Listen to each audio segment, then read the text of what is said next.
এটি হচ্ছে Jessore Dhaka rail line. আর এই রেল লাইনকে ঘিরে এই স্থানে অসংখ্য দোকান গড়ে উঠেছে।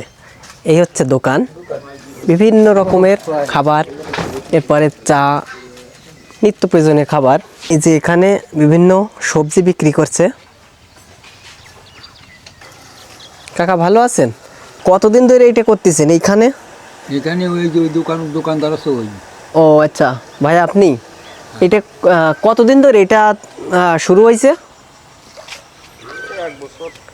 1 বছর মতো। রেল লাইন হওয়ার আগে না পরে?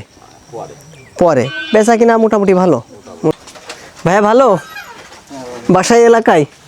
হ্যাঁ, বাসা ভাঙড়ায়। ও, মোটামুটি দোকান চলতেছে। কতদিন এরকম দিছেন এখানে? 1 মাস। 1 মাস মতো। এর আগে তো ছিল না? না, এর আগে ছিল অন্য জায়গায়। ও, অন্য জায়গায়। এটা কি এই রেল লাইনের কারণে এখানে দেওয়া হয়েছে না অন্য কোনো বিষয়? না না, রেল লাইনের কারণে দেয়া। আচ্ছা, এখানে মানুষ কেমন আসে? মানুষ যা আছে অনেকেই আসে। আসে। এটা কি এই সন্ধ্যার পরে না দুপুরের পরে? দুপুরের পর পরে লোক আসবে, আর 10টা 11টা 12টা। ও, তাহলে মানুষের একটা ভিড় লেগেই থাকে এখানে। হ্যাঁ। ধন্যবাদ। এই রেল লাইনকে কেন্দ্র করে, এই যে পেছনে দেখতে পাচ্ছেন রেল লাইন, আর এই রেল লাইনকে কেন্দ্র করে এভাবে অসংখ্য মানুষের কর্মসংস্থানের ব্যবস্থা হয়েছে। অনেক পূর্বে আমি এসেছিলাম এবং আপনাদেরকে দেখিয়েছিলাম, তখন সামান্য কিছু ফাস্টফুড আইটেমের খাবার বিক্রি করতো বিভিন্ন দোকানদাররা।